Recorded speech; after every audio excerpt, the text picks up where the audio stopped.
In this video, we're going to talk about structural formulas for alcohols and their constitutional isomers. So for alcohols, we can have both skeletal and positional isomers, just like we did with alkenes and alkynes. The skeletal isomers, your carbon atoms are moving. Positional isomers, your alcohol group is the only thing that's moving.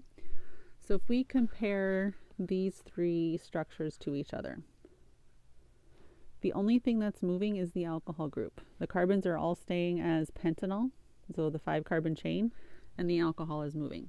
So these three are all skeletal isomers of each other.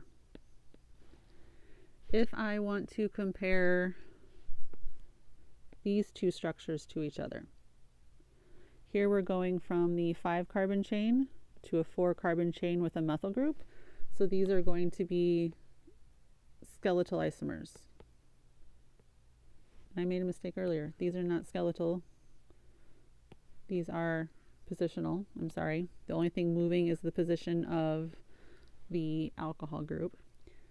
These examples were moving carbons, so that's skeletal. Let's look at these two. So I've got the 4-carbon chain with a methyl, which is not moving. The only thing moving is the alcohol group. So that makes these positional.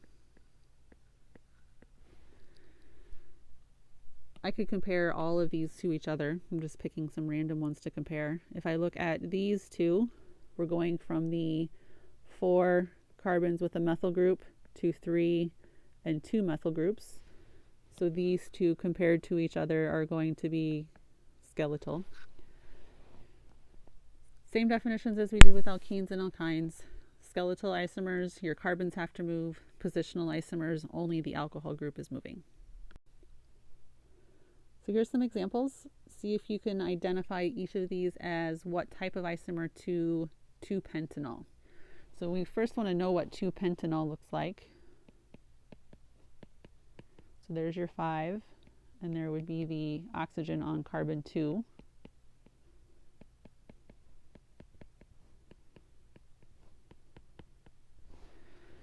So if I look for A, or look at A, we do have 1, 2, 3, 4, 5 carbons. In this case, the alcohol is on carbon 3.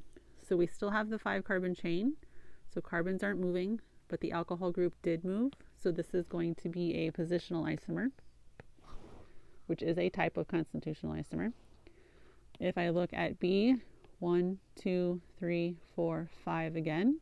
Now the OH group is on the end, so that is also a positional isomer. This last example, we have 5 carbons, but now it's a 4-carbon chain with a methyl group coming off of it. So the carbons move, so this will be a skeletal isomer, which is also a type of constitutional isomer. So the answer is D, all of the above are constitutional isomers of 2-pentanol.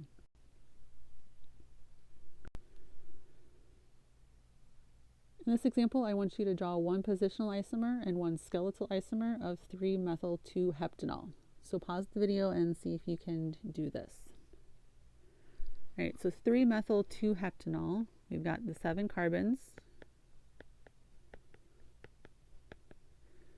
methyl group on carbon 3, alcohol group on carbon 2. I'm going to go ahead and fill in my hydrogens.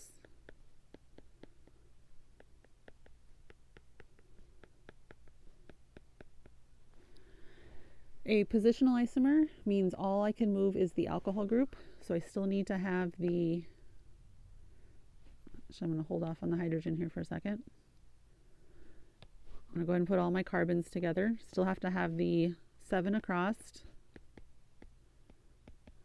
The methyl group still has to be on 3.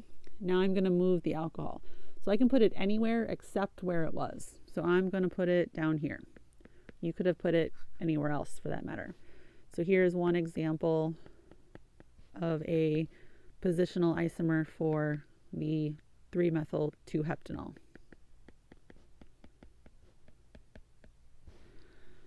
A skeletal isomer, we want to move carbons around.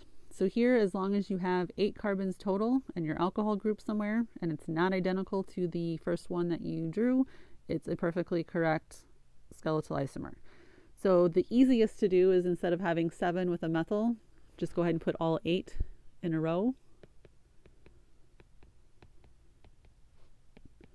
Stick your alcohol group anywhere you want, and now you have a skeletal isomer.